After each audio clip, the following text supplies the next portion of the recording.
Get the likes up. Get the likes up. 300 likes. 300 likes. Sixers win! We're still alive! Sixers win.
Wow, just wow, just wow, just wow, wow, wow, wow, wow, wow, wow, wow.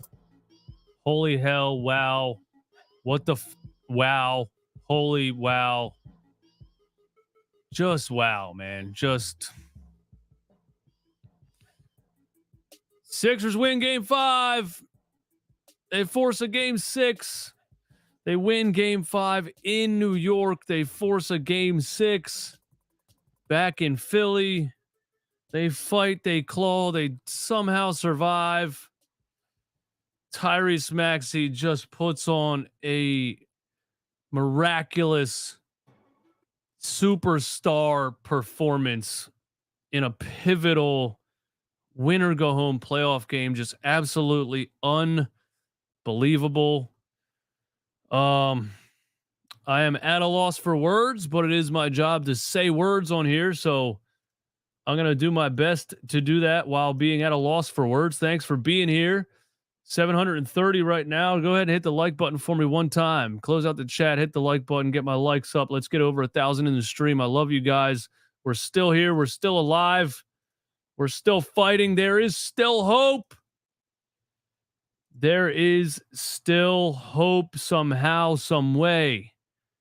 This is brought to you by our friends at BetUS. BetUS, America's favorite sportsbook and casino. Live betting and racebook. We're celebrating 30 years with a historic offer. A 125% sign-up bonus on your first 3 deposits. Plus 10% gambler's insurance. Get started today. BetUS, where the game begins. Shout out to BetUS for sponsoring the channel. We are over on the BetUS website right now, and we're going to check out the, how do we get this out of here? Futures. I zoomed in way too far. We're going to check out the futures right here. I want to show you the futures on BetUS website. We're not betting NBA because that's bad juju. Odds to win the 2024 World Series, ladies and gentlemen. The Phillies are right there at a plus 1,400. Let's go bet slip, man. Let's drop a 20. Let's drop a 20 on the Phillies to win the World Series. $280 payout right there on BetUS. And right now they're giving you 125% deposit bonus on your first 3 deposits up to $2,500 and 10% gambler's insurance. They got great futures over there. They got great parlays and pre-made parlays and some of the best odds in the business. So go check out BetUS. 125% deposit bonus on your first 3 deposits using code JOIN125 with the link in my description.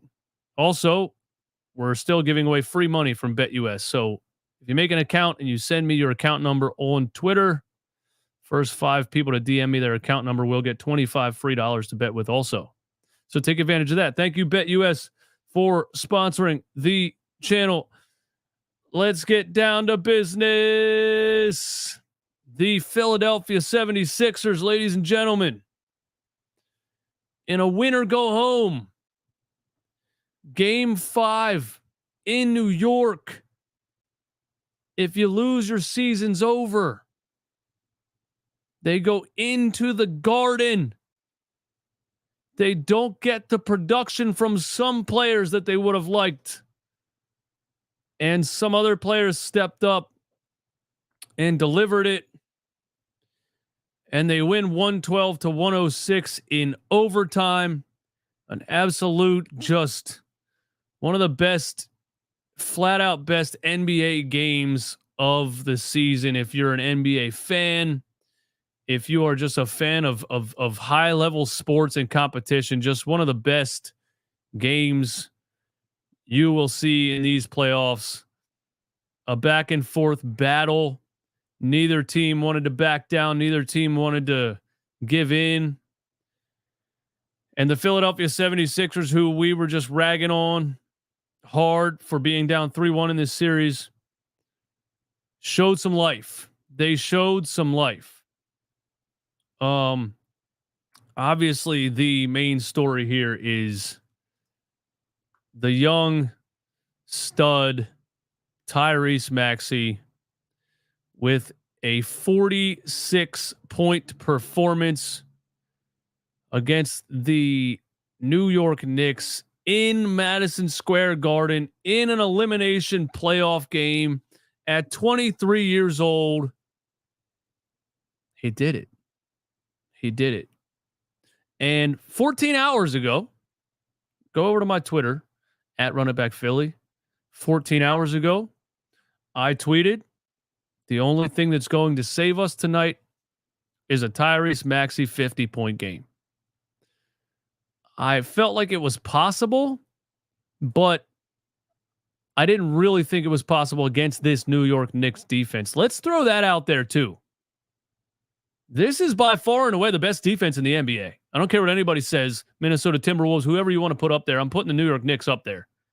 This is a dog of a defense. Well coached, well disciplined. They have the personnel, they have the schemes, they have the coaching. Their defense is the best in the NBA. And 23-year-old Tyrese Maxey in an elimination playoff game scored 46 points on that defense to deliver Philadelphia a victory in New York and keep the season alive. And the kid is unbelievable. The kid is absolutely unbelievable. And I'm going to get into some of the things that he did. But the first thing I want to say is, no, I'm not going to come at everybody that doesn't believe in him. It blows my mind that there's people that don't believe in him, but that's the internet in 2024. Everybody has a voice. Before social media, you would hear dumb shit from a drunk guy at the end of the bar, and you'd be like, oh, John's talking again. Nobody's listening. Now that guy has an opinion and it's on the internet and everybody has to see it. So that's where a lot of this stuff comes from. But yeah, a lot of people just, Tyrese Maxey's not the guy. And even just look at the replies of the tweet that I made of saying he's going to have a 50-point game tonight. Look at some of the replies. They're laughing at people are laughing at me because they don't believe in him. But Tyrese Maxey has improved every single offseason. And it's more so his work ethic than anything else. He is the epitome of, if you put in the work, it will show on the court, For being a 29% three-point shooter in college to hitting clutch three-pointer after clutch three-pointer after clutch three-pointer in the NBA playoffs. Do you understand the levels that he skipped? Do you understand how much he leveled up to be where he is right now from being a 29% three-point shooter in college? It's just work. The kid goes into gym every single day and works and works and works and works and works. It's not random that he's coming around screens in the NBA playoffs and hitting threes. He's shot that ball thousands and thousands and thousands of times, and he repeated that exact sequence thousands and thousands and thousands of times so that when the time comes, he's ready. I always go back to that Jalen Hurts quote, that offseason where he improved so much throwing from the pocket. And he said in that offseason, I don't worry about what anyone says because the work's going to show itself. And that's just what Tyrese Maxey is, the same kind of guy. It's just he put in the work and here he is. There's nothing you can say anymore. He's not a fringe all-star. He's not overrated. He just dropped 46 points against the best defense in the NBA in an elimination playoff game to save the 76ers. He just had a flat-out superstar performance. And I tweeted that because I knew what the Knicks were going to do to Joel Embiid again. And I've been saying this, Joel has to play an unbelievable amount of minutes in these games because as soon as he goes to the bench, we collapse. And nobody else on this team has the ability to do what Tyrese Maxey did. You need a second star to dominate and to take advantage of the fact that Joel Embiid is getting double teamed and triple teamed the whole game. Not only did Tyrese Maxey turn the tides and say, okay, they're going to double Joel, they're going to triple Joel, they're going to make him get rid of the ball. I got to be the guy here. And I think Nick Nurse was probably in some of these huddles looking right at Tyrese and saying, you got to be the guy. They're forcing the ball out of Joel's hands. You have to be the guy. Because he was a little bit passive, I feel like, in the second quarter. And, I would love to know what Nurse said to him, or maybe he just said it to himself. That wouldn't shock me either. But Tyrese Maxey said, I got to be the guy. And he took advantage of it so much that in overtime, the New York Knicks were double teaming Tyrese Maxey. That's where you want to put teams. At that point, they don't have an answer because they've been doubling Joel the whole game. Now you're shredding them. And now they got to double team you.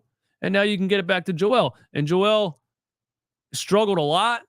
Him playing the whole third and the fourth is crazy. And I'll get into that. But what Tyrese Maxey did was nuts. The Sixers were down and out. All right. In the fourth quarter, Maxey had a hot start to the fourth quarter, and then we had a bunch of Embiid turnovers, bad ones. We looked like we were totally choking. We were down by what? 7. We're down by, the game is over, bro. The game is done.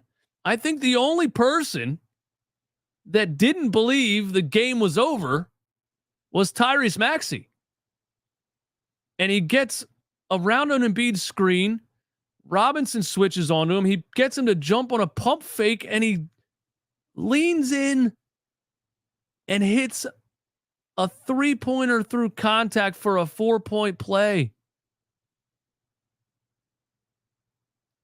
And then we get another stop because Jalen Brunson was flopping like a fish the whole fourth quarter, just yelling at the refs. And that's one reason I just want the Knicks to lose so bad, because this guy plays like an absolute fraud. I don't care what anybody says to me, dude. If I was a Knicks fan, I would be so mad at Jalen Brunson right now. And yeah, he had a good game, but in crunch time, all he tried to do was foul bait, bro. Jumping into defenders, throwing himself on the floor, crying to officials. That's why the Knicks lost this game. But Maxey hits the 4-point play. Brunson flops and doesn't get a call on the other end. Maxey with his feet on the New York Knicks logo to tie the game. This is an all-time playoff performance. This is a Philadelphia 76ers all-time playoff performance. This is up there with some of Allen Iverson's best performances in the playoffs. It really is. A 38-foot three-pointer from the logo to tie the game and send it to overtime is just absolutely nuts. And in overtime, Brunson started hot, had 5 quick points. Maxey hits a 3. Joel got a putback on an offensive rebound and a foul call that they challenged and lost.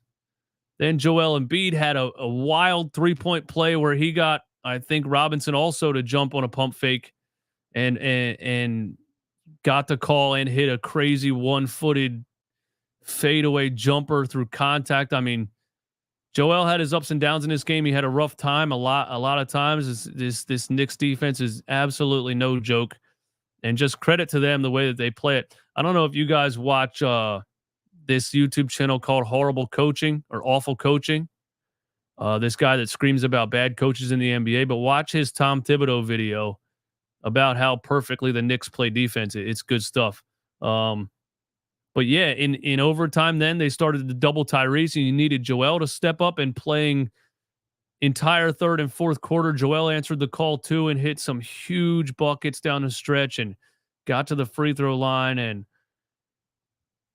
we put the game away. Joel Embiid had 19 points, but he had 16 rebounds and 10 assists. I don't even want to look at the turnover numbers. It was probably 11. It was a lot. He had a lot of bad turnovers, a lot of like panics and double teams and throwing the ball, just chucking the ball to the Knicks. And Joel didn't have a great time in this game. But again, the Knicks did everything they could to take Joel out of the game. Doubles, triples. They'll never let him go one-on-one, and he's that good. You shouldn't. Even coming off a knee surgery with a Bell's palsy in his freaking left side of his face, and had a headache today and missed shoot around. I mean, still plays the entire third, the entire fourth, and still comes up huge, really when it mattered the most. And really on the defensive end, man, if you really watch it, I know Joel was struggling offensively and was getting rid of the ball quick, but he was making the right plays. That's what he was supposed to do, But if you watch that fourth and overtime for Joel Embiid, for a 7-footer off a knee surgery who missed shoot around with a migraine because he has Bell's palsy in the left side of his face, to play an entire third and fourth quarter and still have whatever he had in the tank, bro. I don't know where he got it from. Joel was his gas tank is on E, dude. It's blinking, it's beeping, it's everything, and he's scraping something off the bottom of the tank. I don't know where it's coming from, but defensively, just a defensive stop after defensive stop after defensive stop.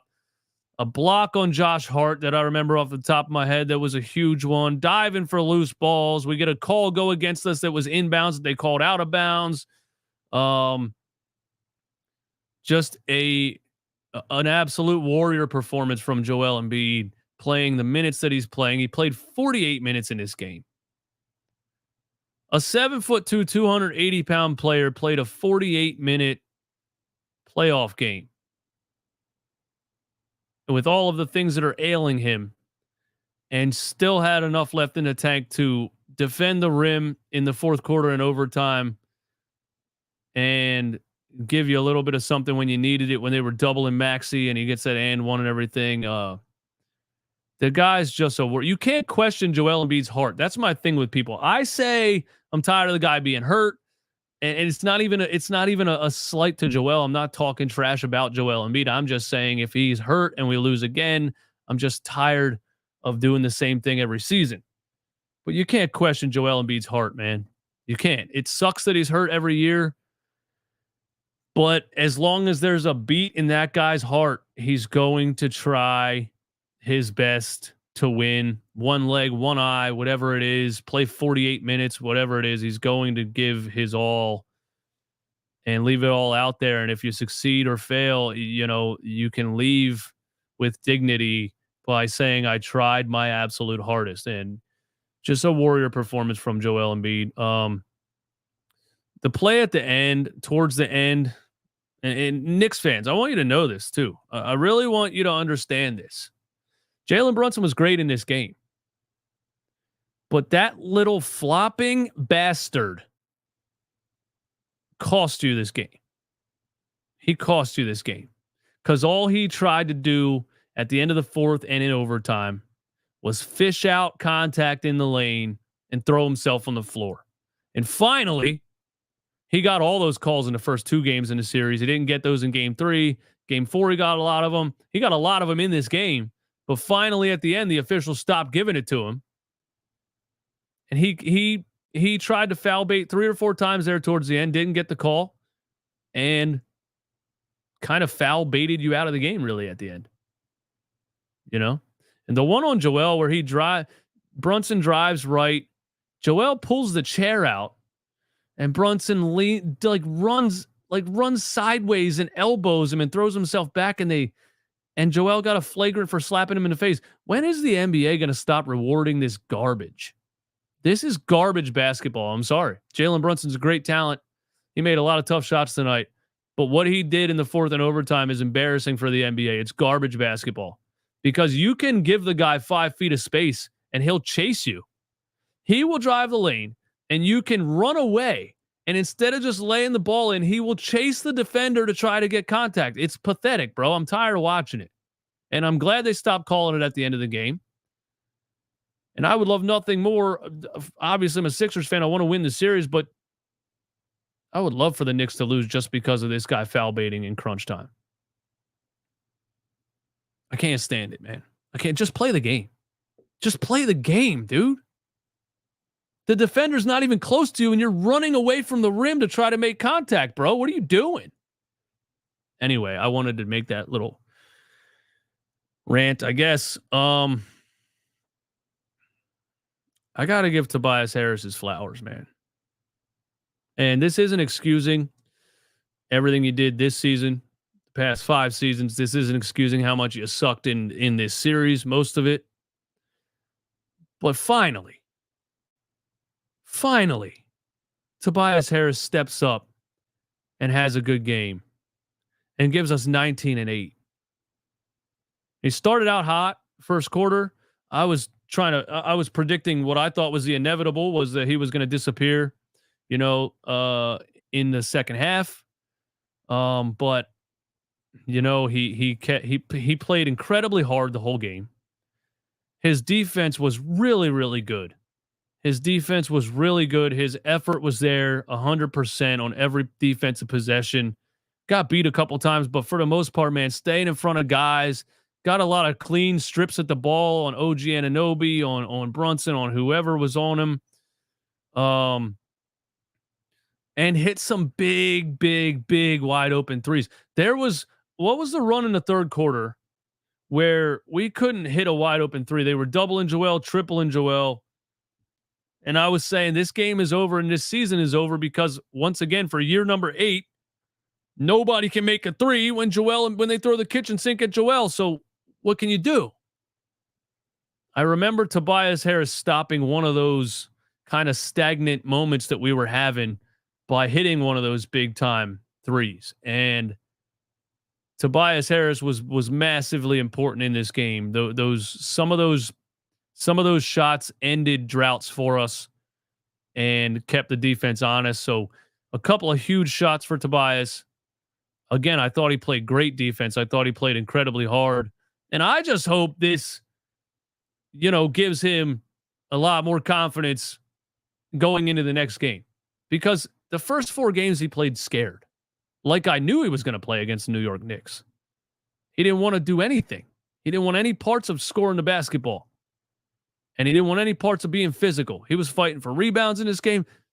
I saw him get beat up a lot. I saw him avoid contact sometimes. It's just in his DNA. He still did like some Tobias Harris type of things, tippy-toeing down the lane and, avoiding defenders and things like that. But this is all we ask of Tobias Harris. This is all we've ever asked of him. We know you're not a max contract player, but at least be a high-level role player for $180 million, And if Tobias didn't give us this game, if he would have played the normal Tobias game, he was averaging 8.8 points per game in this series. If he would have done that, we would have lost this game. So Tobias Harris, you get your flowers, and you got to do it again in game 6. Because we just need Embiid and Maxey can't do it all. They need role players, role guys to step up, and Tobias is one of those guys that has to continue to step up. And he stepped up in this game. I hope he continues to step up. Kelly Oubre did Kelly Oubre things, gave you 14. A lot of aggression type of plays for Kelly Oubre, attacking the rim. Sometimes boneheaded Kelly Oubre plays where there's a clear double to 2 defenders in front of the rim and he just tries to plow through them and either turns it over. But Those are the things you live with a guy like Kelly Oubre. He's not exactly a strategic type of NBA player. He's just an athletic guy who attacks and keeps attacking the defense, and that's why he's valuable. 14 points and 4 rebounds for Kelly Oubre. A couple of like fast break dunks and things like that off of steals. And so Kelly and Tobias together giving you 33 points is huge. And you got 14 off the bench. You finally broke 10 bench points in a playoff game. You got 8 from Batum and 6 from Cameron Payne. And so you got 14 off the bench from only 2 guys. This is just the Nick Nurse rotation. He's going to run 8 guys. It's what he's doing in the playoffs. So, we can keep crying about KJ Martin should be out there or Ricky Council or whoever. We got to accept the fact that it's not going to happen. This is an 8-man rotation. And Cameron Payne, again, in 14 minutes, man, he hit 2 big-time three-pointers. Got in a little bit of almost a scuffle with Jalen Brunson. I don't know what he did. He swiped at him after a play after Brunson, like he always does, leaned in and created contact and threw himself out of bounds. And then if you watch that play too, Cam takes a swipe at him after the play. Brunson kind of jumps back like he's about to get in his face. And Cam was like, oh, this is what we're doing? So he's ready to get right back in Brunson's face. And right when Cam stood up like, what are we doing here? Brunson looked away and acted like he wasn't doing anything. So he wanted to act like a little tough guy. And then when Cameron Payne was like, you want to do this? Let's do this. He looked away and acted like he wasn't doing anything. I just thought that was fun. I think Cameron Payne's a little warrior and I love him. And I'm so glad that he's getting these minutes off the bench in the playoffs, an experienced playoff player who just has a wild level of confidence and is just ready to bring a spark off the bench. And my God, send Buddy Hield, not even back to Indiana, bro. Send him back to the Bahamas. I'm sorry, man. Like, I don't know. Only the Sixers could trade for a guy that's supposed to be the best shooter in the league and end up getting completely glued to the bench in the playoffs because he can't make a shot. But thank God we have, warriors like Cameron Payne. I think that's my entire reaction to the game, man. I am so tired because if any of you guys were watching my live stream, I'm glad that I started doing the live stream where I'm like wirelessly mic'd up and standing in front of the TV, because that's how I've watched Sixers games for my whole life. And so I've found a way for you guys to really experience how insane I've been watching this stupid team my whole life. And so I hope you're getting some enjoyment out of it. But yeah, I'm worn out. I feel like I was playing in the game. That's ridiculous, but this is what this sport does to us. We got a lot of super chats, man. I love you guys. Thanks for being here. Thanks for all of the support. Thank you for the super chats. 1,400 in here. Please hit the like button. Close out the chat. Hit the like button one time. If we break 2,000, that would be a Run It Back Philly record. 2,000 live. JJ, my man, there's that monumental shift you were talking about. Yeah, I thought, I said you need a monumental shift, as in you need to blow them out. You need to send a message. You need to really do something. You can't just escape with a 2-point win or whatever. An overtime win is that, but I think the monumental shift here was the performance from Tyrese Maxey. I think that's the monumental shift, because they've been hounding Joel, and even in game 4, Tyrese, struggled in the fourth quarter and couldn't do anything, or looked like he couldn't do anything. So I think that's the monumental shift, that Tyrese Maxey broke out of it and did what he did against this New York Knicks defense in the fourth quarter, in overtime. But bro, that segment of 7 points in like 25 seconds where he gets a 4-point play and then hits a 3 from the logo, that's an all-time Sixers playoff performance. I I cannot believe that happened. Jack Attenborough, man, still watching every episode of Eastwood. We played stupid, missed our free throws, and still won. We can win the series. Oh. I can't even really think about the next game. I can't believe they're still alive. And I don't want to sucker myself into, believing again. But I'll just say, if that continues, they can win the series.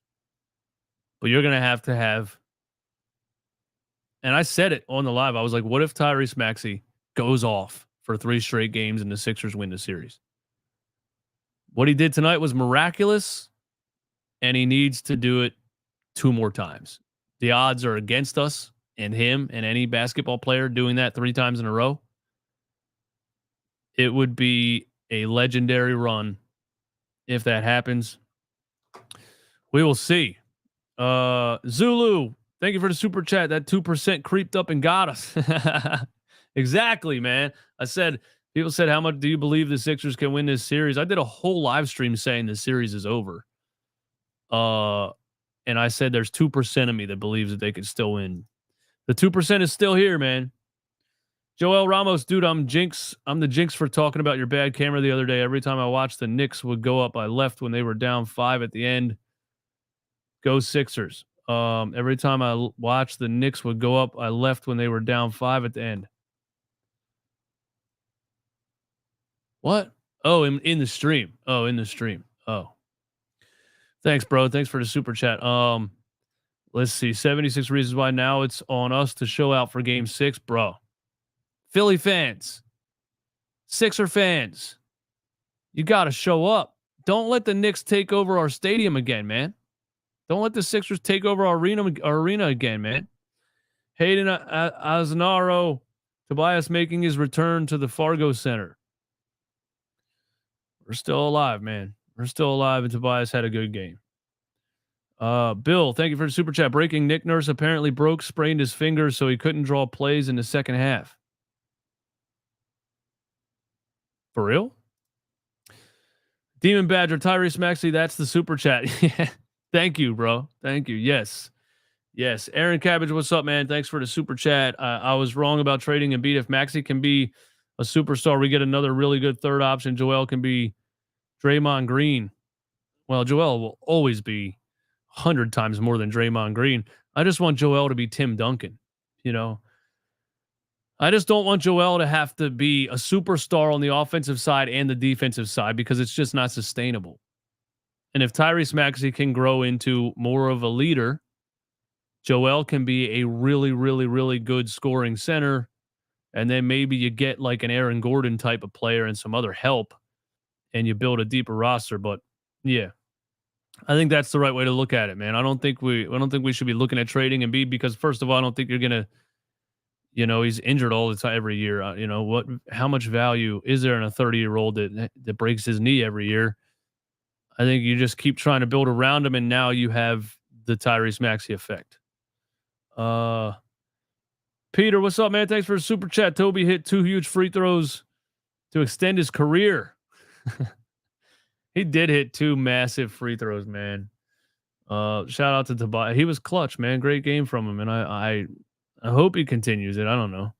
Joel with a massive steal on Brunson that really solidified the momentum swing. Dude, you're right about that. I forgot about that. Huge steal on Brunson when Brunson was just diving in the lane, trying to get foul calls. Joel with a clean swipe on him at the end, man. Just thanks, Peter. Subscribe, people. Support this man. Thank you. Bravo, Carlos. I hate watching Brunson play. He's on LeBron Harden flopping level. Harden in 2016 easily flopping level, but it's Trae Young. It's Trae Young flopping level.